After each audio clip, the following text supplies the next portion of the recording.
여러분 안녕하십니까, 진성호입니다. 서울 양평 고속도로를 백지화하겠다. 원희룡 국토부 장관이 승부수를 던졌습니다. 자, 김건희 여사 때문에 이렇게 이 노선을 변경했다는 민주당의 주장에 대해서 가짜 뉴스를 이제 철퇴를 놓겠다고 했습니다.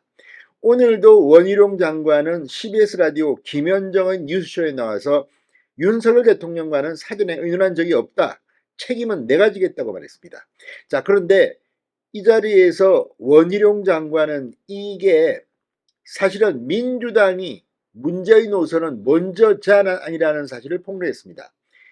그리고 실제 민주당 쪽에서 이 노선을 먼저 제안했고 거기에는 김부겸 전 국무총리의 땅과 건물이 있다. 아내가 산 임야라고 합니다. 이게 지금은 이 용도가 변경돼서 건물까지 올렸다고 합니다. 자, 이런 사실이 드러나면서 지금 민주당은 당혹감을 감추지 못하고 있습니다.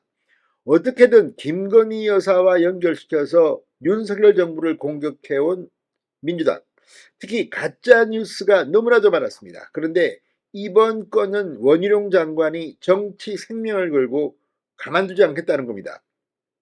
이런 가운데 이해찬 전 민주당 대표의 유튜브 방송이 논란을 빚고 있습니다. 국민의힘은 이해찬 대표를 영등포 경찰서에 고발했습니다. 자, 이해찬 전 대표 이번 사태와 관련해서 과거 세종 이 도로에 자신의 땅과 연관됐다는 이 의혹도 제기됐습니다. 자, 지금 이걸 보면 민주당 정권의 많은 사람들이 이렇게 도로를 어디로 내는 거와 관련해서 뭐 김수현 전 수석도 그렇고 이해찬 전 대표도 그렇고 지금 김부겸 전 총리 건도 지금 터졌습니다. 자, 이런 식이라면 민주당에는 뭐 무더기로 일망탈인될 거라는 말까지 나오고 있습니다. 아무튼 김건희 여사, 원희룡 장관을 공격하던 민주당이 지금 자폭하고 있는 것으로 보입니다. 진성호의 융단 폭격 시작합니다. 더불어민주당을 융단 폭격합니다. 자, 원희룡 장관이 오늘 서울 양평 고속도로 백지화를 사전에 윤석열 대통령과 논의했는지에 대해서 아니다라고 분명히 답했습니다.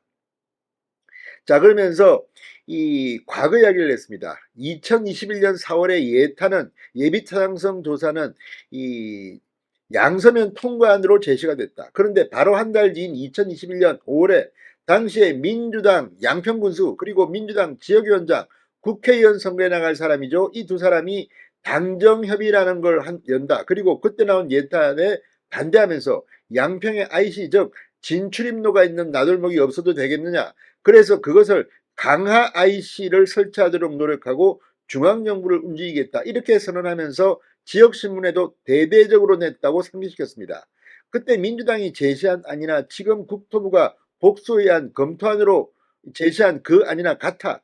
그러면 그때도 민주당이 김건희 여사에게 미리 줄 서기 위해서 특혜를 주려고 한 거라는 얘기밖에 안 된다. 여기에 대해서 민주당이 먼저 대답을 하셔야 한다라고 맞받아 쳤습니다. 그런데 방금 전 조선일보에 재미있는 기사가 실렸습니다. 자, 바로 김부겸 전 총리입니다. 민주당이 최근 서울 양평 고속도로 노선 변경의 배경에 김건희 여사가 있다는 주장을 펴고 있는 가운데 그러한 노선 변경이 원희룡 장관의 말처럼 2년 전 민주당 요구였으며 그 요구에 따라 노선이 변경될 경우 IC 나들목이 들어서는 지역 바로 인근에 민주당 소속 김부겸 전 국무총리 땅이 있었던 것으로 나타났습니다. 민주당이 주장하는 김건희 특혜론 논리라면 김부겸 전 총리와 전 정부도 똑같은 음모론으로부터 자유로울 수 없다는 겁니다.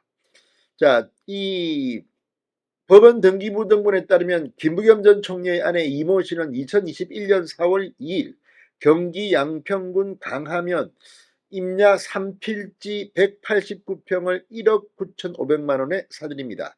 이 땅은 이때까지만 해도 서울 양평 고속도로와는 무관한 땅이었습니다. 당시 고속도로 원안은 강하면을 지나지 않고 북쪽 광주시를 가로질러 양평, 양서면으로 향하는 것이었고 이 해당 내용은 예타까지 통과한 상태였습니다. 바로 이 점을 원희룡 장관이 상기시킨 것이었습니다. 김 전 총리가 이 땅을 산 지 한 달 뒤 당시 여주 양평 민주당 지역위원회는 당정협의라는 것을 거쳐 노선 변경을 요구했습니다. 자, 이 이야기를 지금 하는 겁니다.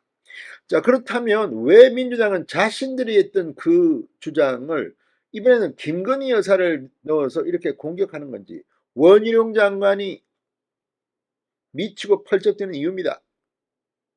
자, 그런데 이제 김 전 총리는 올 초 자신의 이 강화면 땅을 임야에서 대지, 도로 등의 용도로 변경하고 이 지하 1층, 지상 2층의 연면적 60평짜리 건물을 올렸다고 합니다. 이쯤 되면 민주당은 정말 자폭하는 거 아닙니까? 게다가 이해찬 전 대표도 지금 등장했습니다. 자, 이해찬 연기 나들목 의혹, 이게 지금 들어오고 있는 겁니다.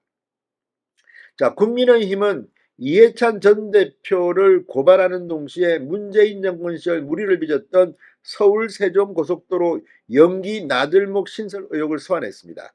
강민국 국민의힘 수석 대변인은 논평을 통해 이 국토부가 민주당이 연일 특혜 의혹을 제기하고 있는 서울 양평고속도로 사업 추진의 전면 백지화를 선언했다. 민주당이 나서기만 하면 국민과 국익에 손해를 입히는 것은 물론 지역 갈등마저 부추기려더니 가히 마이너스의 손이라 할 만하다. 그러면서 의혹을 제기했던 이해찬 전 대표 보기에 눈에는 뭐만 보인다더니 서울 세종고속도로 연기나들목 입지 관련 의혹 당사자이기도 하다. 당시 타당성 조사에도 포함되지 않았던 나들목 입지가 문재인 정부 출범 이후 이해찬 전 대표가 보유한 토지, 자택과 차로 불과 5분 거리로 확정됐다는 논란이 있었다. 이 정도는 되어야 의혹을 제기할 수 있는 것 아니냐고 비꼬았습니다. 자, 아무튼 지금 이 국민의힘 미디어 법률단장 원영섭 단장은 어제 영등포 경찰서를 찾아 이해찬 전 대표와 유튜브 채널 운영진을 허위사실 유포에 따른 명예훼손 혐의로 고발했습니다. 자, 아무튼 지금 이해찬, 김부겸, 여기에 김수현도 소환되고 있습니다. 민주당, 김건희, 원희룡 잡으려다가 자폭하고 있는 중으로 봅니다. 진성호의 윤단 폭격이었습니다. 여러분 감사합니다.